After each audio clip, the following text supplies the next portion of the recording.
The ship descended through Earth's atmosphere like a meteor in reverse, deliberate, controlled, and impossibly silent. Captain Maya Okafor stood on the observation deck of the United Earth Defense Station and watched the alien vessel pierce through clouds, its surface shimmering with an oily iridescence that defied human engineering.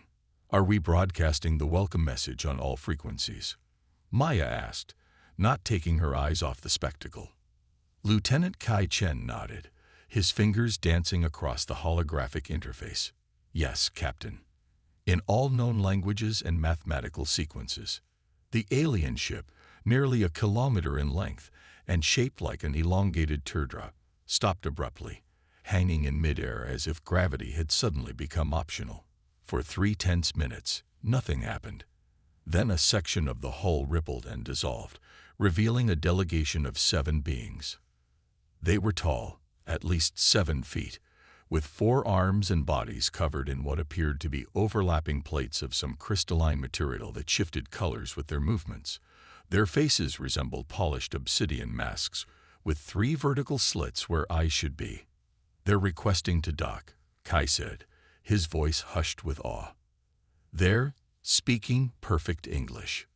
"Grant permission," Maya ordered, straightening her uniform, "and alert the diplomatic corps. First contact protocol is now in effect." The aliens called themselves the Vorsath. They spoke in melodic tones that seemed to resonate within the listener's chest. Their leader, or at least the one who stepped forward first, introduced himself as High Commander Zoltan.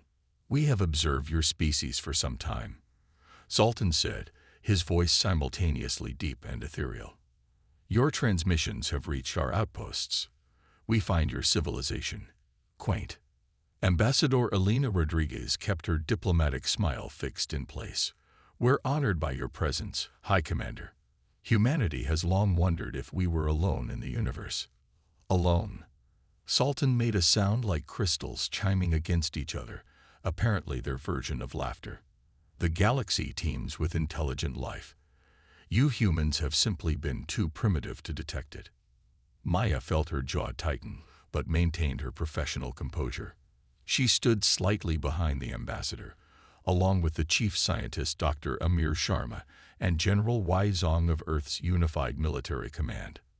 "We have come to offer you protection," Zoltan continued. "The void is dangerous for young species. Under our guidance, humans might eventually earn a modest place among the Galactic Concord." "Protection from what exactly?" General Zhang asked, his voice carefully neutral. Zoltan's crystalline plates rippled in what might have been amusement. "From yourselves, primarily. Your history is astonishingly violent, but also from others who might exploit your resources and genetic material." Dr. Sharma leaned forward. "You're suggesting other alien species would harm us?" "Of course," Zoltan replied. "The Drikari, for instance, consider developing worlds like yours to be delicacies. They consume not just resources, but culture, art, language, everything that makes a civilization unique." A chill ran through the room. "And what would this protection entail?" Ambassador Rodriguez asked. "Simple oversight. Vorsath observers in your key institutions. Restrictions on your faster-than-light research. Cultural exchange programs to elevate your species' thinking." Zoltan spread his 4 arms in what appeared to be a gesture of generosity. "We would guide your development, as we have for dozens of other species." Maya noticed subtle changes in the crystal patterns on the aliens' bodies. Were they communicating among themselves non-verbally? "This sounds more like an occupation than an alliance," she said, unable to contain herself any longer.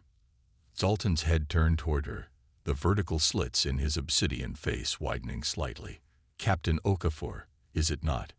Your species has barely mastered space travel within your own system. You've nearly destroyed your planet multiple times with your primitive weapons and environmental mismanagement. What could you possibly know about galactic politics or security arrangements?" His tone was not angry. It was worse. It was dismissive, almost pitying. "The Vorsath have maintained peace across 27 sectors for over 50,000 years," he continued. "We have preserved civilizations that would have otherwise extinguished themselves, as we will preserve yours. We appreciate your offer, Ambassador Rodriguez interjected smoothly. However, humanity would need time to consider such a significant proposal. Our global governance requires consensus. Of course, Zoltan said. We understand the limitations of your decision-making processes. You have 30 Earth days to accept our protection. After that, he made a gesture with his upper right arm that somehow conveyed both regret and inevitability. After that, General Zhang prompted. After that, we cannot guarantee other interests won't stake their claims here. Sultan's crystalline body glimmered with subtle pulses of deep violet. The Drakari vessels we've been blocking at the edge of your system might become difficult to deter. They're threatening us, Maya stated flatly, pacing the secure conference room after the Vorsath delegation had returned to their ship.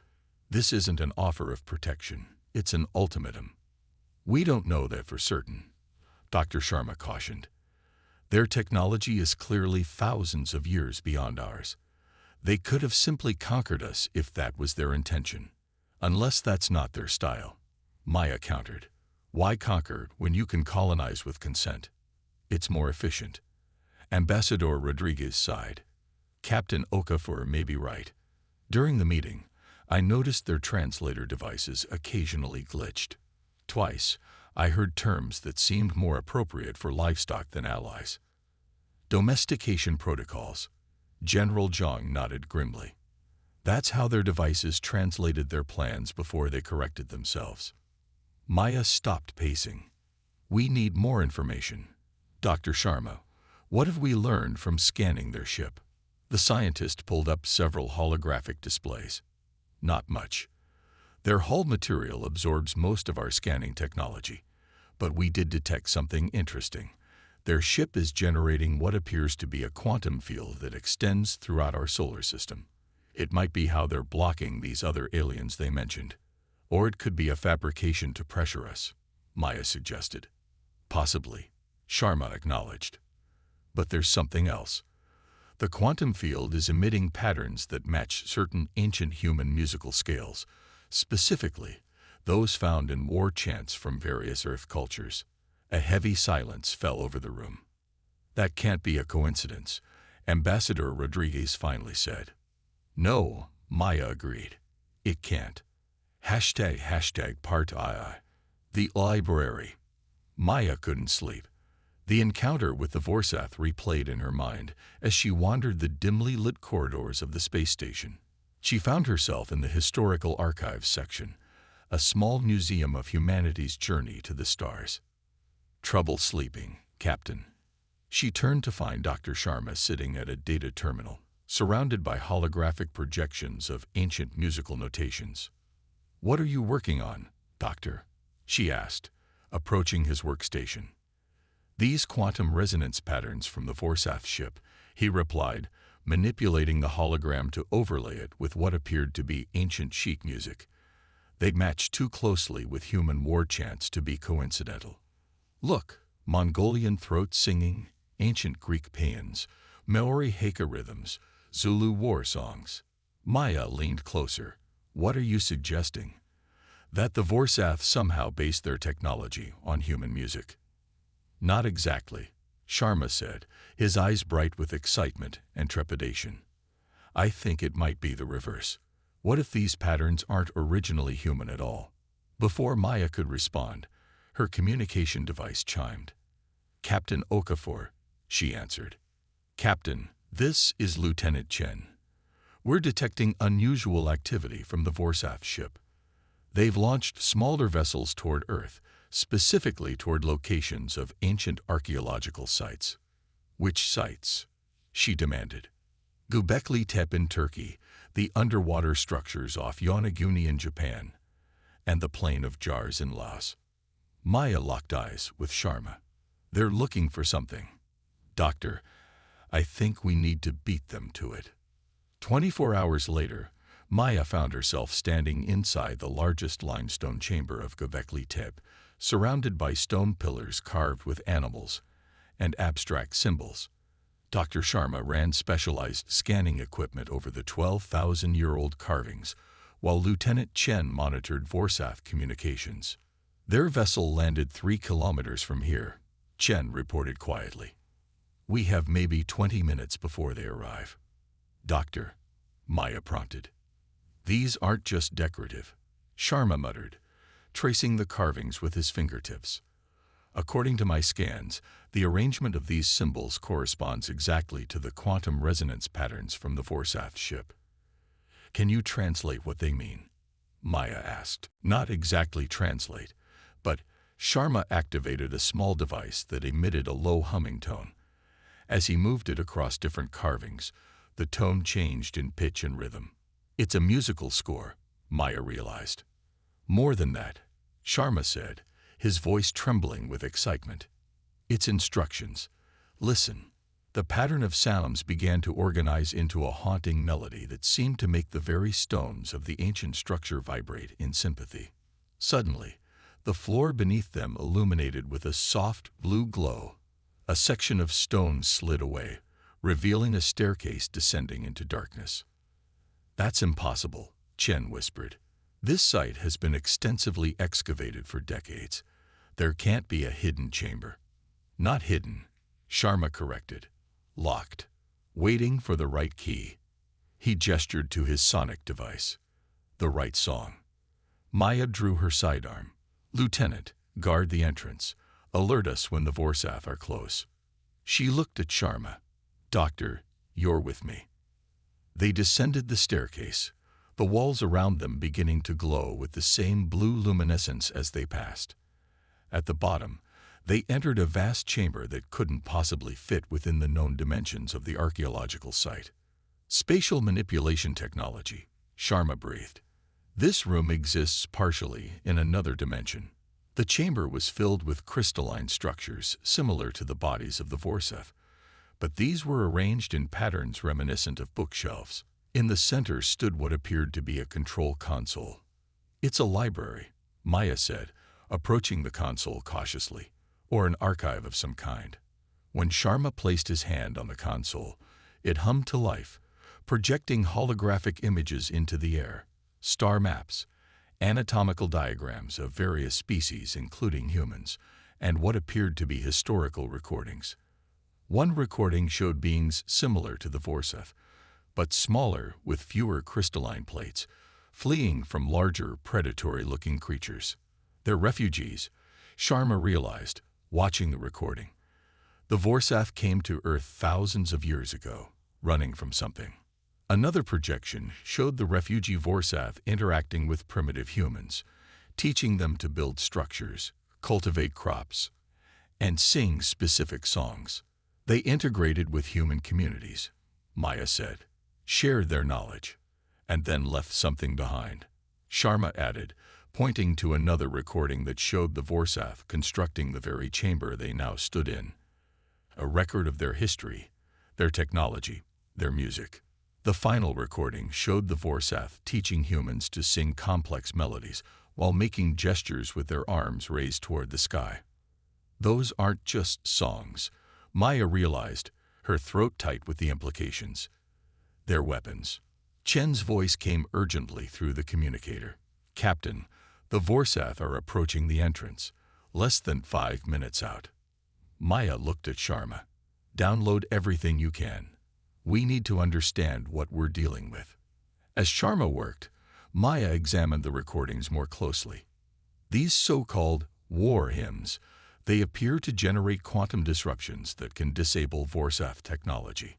That's why they're so interested in these archaeological sites. They're trying to erase evidence of their previous visit and their vulnerability. Captain, Sharma said, his voice strained. According to this data, the Vorsath aren't here to protect us. They're here because they're running again. From these Drakari they mentioned. And they need human genetic material to evolve. Evolve how? Maya demanded. The Vorsath are a collective consciousness housed in crystalline bodies, but they're losing their ability to adapt to new threats. They believe human genetic material, specifically our neuroplasticity and creativity, can help them create a new generation of hybrid Vorsath. They want to use us as breeding stock, Maya said flatly. Essentially, yes, Sharma confirmed. And they've done it before, on other worlds. That's why they've been monitoring our development, waiting until we were advanced enough to be useful, but not so advanced that we could resist. Captain. Chen's voice came through again, more urgent this time. They're here. ### part II. The song. Maya and Sharma emerged from the hidden chamber to find three Vorsath facing off against Lieutenant Chen, who stood with his weapon drawn. This area is restricted, one of the Vorsath stated, its crystalline body pulsing with amber light. Human authorities have granted us research access to all prehistoric sites. Maya stepped forward. I'm Captain Maya Okafor of Earth Defense. May I ask what interest the Vorsath have in these ancient ruins? The lead Vorsath's obsidian face turned toward her. We study the development of primitive civilizations. These structures offer insights into early human society. Interesting, Maya replied coolly. Because we just discovered evidence that the Vorsath have visited Earth before, about 12,000 years ago, in fact. The crystalline plates on all three aliens shifted rapidly, their colors darkening to deep crimson. You misunderstand, the leader said, its melodic voice now carrying an edge. Any similarities between our technology and these structures are merely coincidental convergent evolution. Convergent evolution wouldn't explain the hidden chamber we found, Sharma interjected, or the records your ancestors left behind. The Vorsath went completely still. When the leader spoke again, its voice had lost all pretense of warmth. You accessed the archive. Impossible. The quantum locks were keyed to specific sound frequencies. Maya finished for him. War hymns your ancestors taught to ours. The same hymns you've been trying to erase from our historical record. The Vorsath's crystalline body began to emit a high-pitched whine. This discussion is over.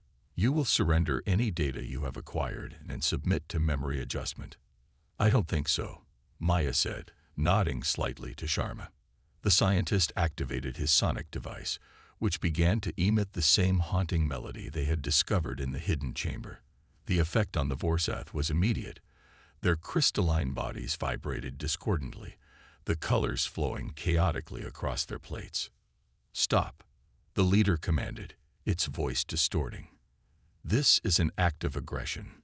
No, Maya countered. It's self-defense. Now, I suggest we have an honest conversation about why you're really here. Back on the Earth Defense Station, the Global Security Council had assembled via holographic projection. Maya presented the evidence they had recovered from the hidden chamber, while the Vorsath High Commander Sultan sat rigidly across from them. So let me understand correctly, Ambassador Rodriguez summarized. 12,000 years ago, a group of Vorsath refugees came to Earth, fleeing from predators. They helped early humans develop agriculture and architecture in exchange for safety. Before they left, they stored their history and technology in hidden chambers around the world, protected by sonic keys disguised as human war chants.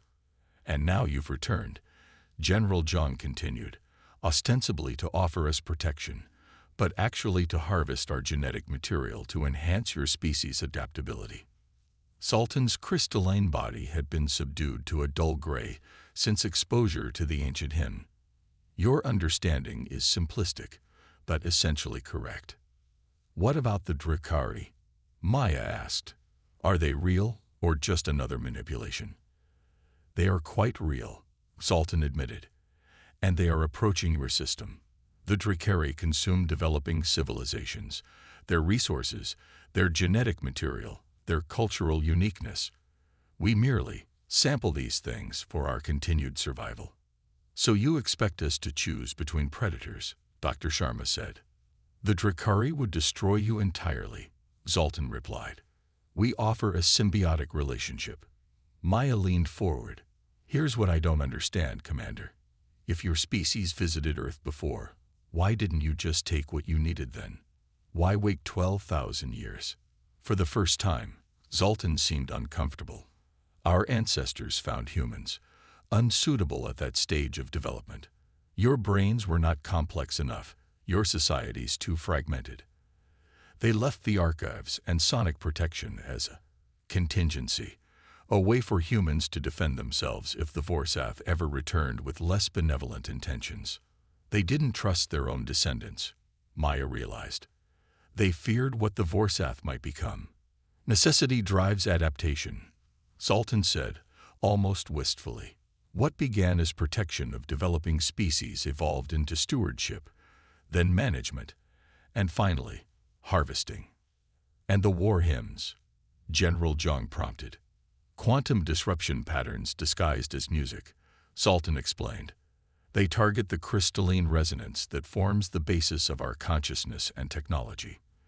Your ancestors could never have understood how they worked. They simply knew that certain songs kept the crystal people away. A silence fell over the council chamber as the implications sank in. We face a difficult choice, Ambassador Rodriguez finally said. Accept Vorsath dominion, or face the approaching Drakari alone. There is a third option, Maya said quietly. All eyes turned to her. The archives contain more than just historical records, she continued. They contain detailed quantum equations, the foundations of Vorsath technology. With Dr. Sharma's help, we've begun to understand how they work. Sharma nodded. The war hymns are just the beginning. The archives contain instructions for creating quantum resonance fields that could disrupt both Vorsath and Drakari technology. Essentially, a planetary defense system based on sound. Impossible, Sultan stated. Human technology cannot possibly. Maybe not on our own. Maya interrupted. But we're not starting from scratch. Your ancestors left us a blueprint. And something else. A message. She activated a holographic projection. The image showed a smaller, less ornate Vorsath, its crystalline body glowing with soft blue light. We leave this knowledge to the humans who sheltered us, the ancient Vorsath said in the recording. Should our descendants return to claim what is not theirs to take, sing the songs we have taught you. And know that in teaching you to defend yourselves against us, we have given our greatest gift, freedom from fear. Sultan's crystalline body dimmed further, almost to transparency. The separatists, he whispered, a dissident faction that believed in non-interference. They were thought to have been reabsorbed into the collective. Instead, they left you a conscience, Maya said, a reminder of what the Vorsath once were. #Part IV. The choice. 3 days later, Maya stood in the newly established Harmonic Defense Center beneath the United Nations headquarters in New York. Around the world, similar facilities were being rapidly constructed, each containing arrays of quantum resonators tuned to the frequencies found in the ancient archives. Dr. Sharma approached, looking exhausted but exhilarated. The global network will be operational within 48 hours. The Vorsath technical advisors have been surprisingly helpful. Maya nodded. After the revelation of the ancient message, a schism had formed within the Vorsath delegation. Several younger members had sided with humanity, claiming the original mission had been corrupted over millennia. And the Drakari? She asked. Still approaching. Our deep space monitoring stations detect 15 vessels, significantly larger than the Vorsath ship. Estimated arrival: 5 days. Ambassador Rodriguez joined them, accompanied by a Vorsath whose crystalline body glowed with a subtle blue reminiscent of the ancient recording. This was Keltis, the leader of what was now being called the New Separatist faction. Commander Zoltan has requested asylum, Rodriguez informed them. He claims he cannot return to Vorsath space after the faction split. His knowledge would be valuable, Sharma noted, and it's a significant symbolic victory. If he's sincere, Maya cautioned. Keltis's crystalline plates shifted in what they had learned was a gesture of agreement. Skepticism is wise, Captain Okafor. My kind has not earned your trust. Yet you're helping us prepare for the Drakari, Maya observed. The separatists who came to Earth millennia ago believed in balance, Keltis explained. They saw in humans a creativity and adaptability that the Vorsath had lost in their pursuit of perfect stability.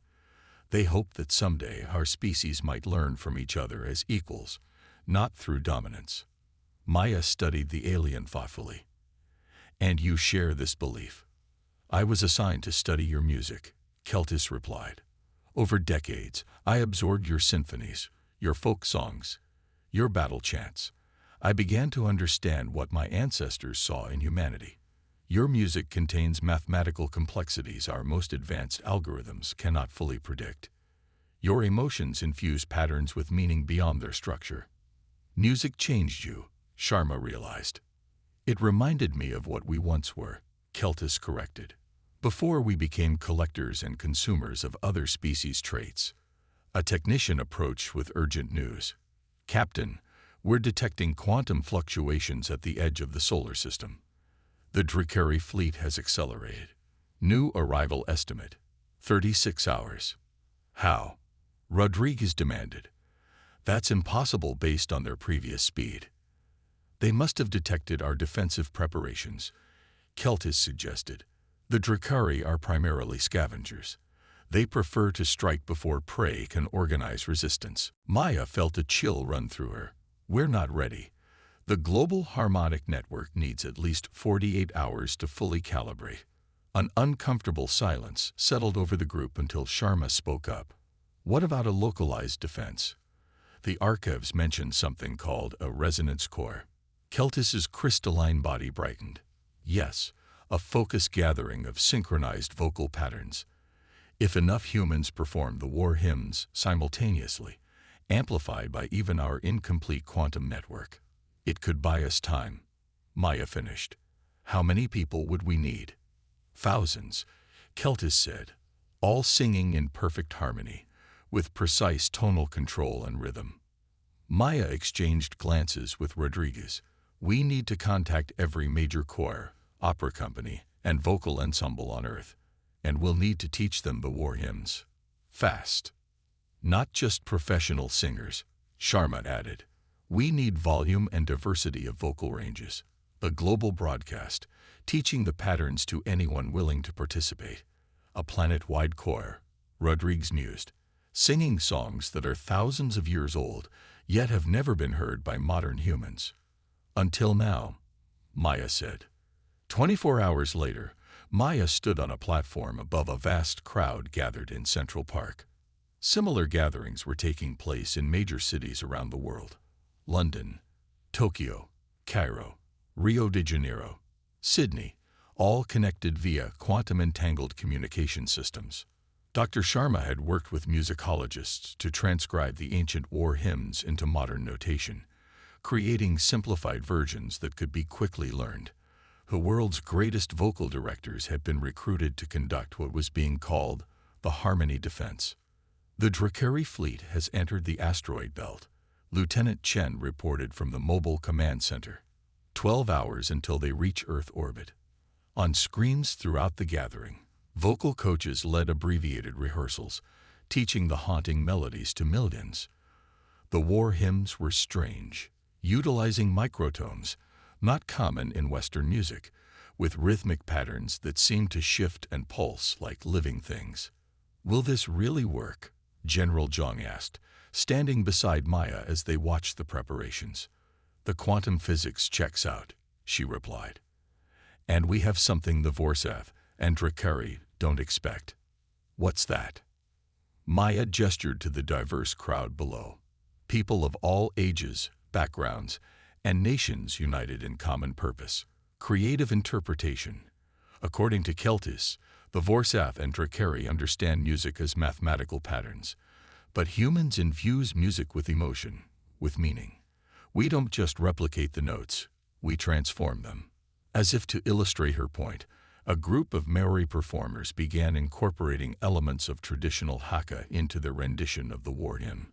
Elsewhere, Mongolian throat singers added harmonics that made the air itself seem to vibrate. Gospel choirs added soul-stirring dynamics that brought tears to listeners' eyes. The Harmonic Defense Network is at 67% capacity, Sharma reported, joining them. Still not enough to repel a full Drakari fleet, but with the choirs. He shrugged. We're in uncharted territory. 8 hours to contact. Chen updated them. The Drakari have accelerated again. Maya took a deep breath. Then we start now. Begin the global broadcast. As the sun set over New York, the singing began. First as scattered, uncertain voices, then growing in confidence and volume. The war hymn, a melody both ancient and alien, rose from human throats around the world. From her position on the command platform, Maya could see the waves of sound visualized on Sharma's monitoring equipment, quantum resonance patterns expanding outward from each gathering, beginning to intertwine and amplify. Energy readings from the defense network are spiking. Chen reported, excitement breaking through his professional demeanor. The singers are amplifying the effect beyond our projections. Keltis stood nearby, his crystalline body pulsing in rhythm with the music. They're not just repeating the patterns, he observed with what sounded like awe. They're strengthening them, adding layers of complexity the original composers never imagined. On the main screen, they watched as the first wave of quantum resonance reached the approaching Drakari fleet. The massive ships, organic-looking structures that seemed to blend metal and tissue, visibly shuddered. It's working, Sharma breathed. Their hull integrity is fluctuating. But then, the Drakari adapted. Their ships reformed, shifting configuration to minimize the impact of the resonance waves. The effect is diminishing, Chen reported urgently. They're adjusting their quantum signatures to compensate. Maya turned to Keltis. They're learning to ignore the pattern. As expected, the Forsath confirmed. Pattern recognition and adaptation is common among advanced species. Then we need to change the pattern, Maya decided. She activated the global communication system. This is Captain Okafor to all Corps directors. The Drakari are adapting to our current harmony. We need to introduce variations, different keys, tempos, emotional interpretations. Make the music your own. Around the world, the unified war hymn began to transform. Each cultural group added their own distinctive elements. Japanese taiko drummers introduced thundering percussion. Irish singers added keening overtones. Arabic vocalists incorporated quarter-tone embellishments. On the monitoring equipment, the quantum resonance patterns became more complex, less predictable, and dramatically more powerful. The Drakari ships are destabilizing again, Chen reported. More severely this time. 3 vessels have fallen back beyond Mars orbit. The singing continued for hours, evolving constantly as fatigue set in and fresh voices took over. Each new variation, each cultural interpretation added layers of complexity that the Drakari couldn't predict or counter. By dawn, the situation had transformed. The majority of the Drakari fleet had retreated to the outer solar system. Only 3 ships remained, holding position just beyond lunar orbit. They're transmitting a signal, Chen announced. On the command screen, an image appeared, a being unlike anything they had anticipated. The Drakari representative resembled a shifting cloud of luminescent particles, periodically coalescing into vaguely humanoid shapes before dispersing again. We seek parley, the Drakari communicated, its voice manifesting as patterns of light rather than sound. Your defense is unprecedented. Maya stepped forward. This is Captain Maya Okafor of Earth. We have no interest in conflict, but we will defend our world. The Drakari swirled in what might have been agitation. Impossible. Young species cannot generate quantum-resonant defenses. You have been given technology beyond your evolution. Not given, Maya corrected. Returned. The knowledge was left in our keeping long ago. By whom? The Drakari demanded. Keltis moved to stand beside Maya. By those who remembered what it means to help rather than exploit. The Drakari's particle cloud contracted suddenly. Vorsath, you dare interfere again. Not interference, Keltis replied. Alliance. The humans have chosen their own path, one that leads neither to Vorsath oversight nor Drakari consumption. For long moments, the Drakari representative seemed to process this information, its particle cloud cycling through various configurations. Your species requires further study, it finally communicated. We withdraw to observe. The transmission ended. Within hours, the remaining Dracari ships had retreated beyond Neptune's orbit. Are they really gone? Rodriguez asked. For now, Keltis answered, but they will return eventually. The Dracari are patient hunters. And we'll be ready, Maya said. The Harmonic Defense Network will be fully operational within days, and now we understand how to strengthen it through human creativity. General Zhang nodded thoughtfully. A planetary defense system powered by song. Who would have thought? Your ancestors did, Keltis reminded them. When they preserved the war hymns through oral tradition for thousands of years without understanding their true purpose. Maya looked out over the exhausted but triumphant crowd below. What will you do now, Keltis? You and the other separatists. The Vorsath's crystalline body shimmered with quiet colors. With your permission, we would stay. Not as overseers, but as teachers and students both. There is much our peoples could learn from each other. And Commander Zoltan and those who still share his views. Sharma asked. They have requested transport to the nearest Vorsath outpost, Keltis said. I believe they will report that Earth is unsuitable for harvesting. Maya smiled slightly. Because we sing songs that hurt their ears. Because you transformed those songs into something more powerful than their original creators ever imagined, Keltis corrected. In doing so, you demonstrated precisely why the Vorsath were drawn to humans in the first place. Your unique ability to take existing patterns and make them transcendent. As the sun rose fully over New York, casting golden light across the gathered singers, Maya felt a profound sense of both ending and beginning. Humanity had faced its first interstellar crisis and emerged not just surviving, but transformed. We should probably make this an annual event, she mused. A global day of singing to maintain the defense network.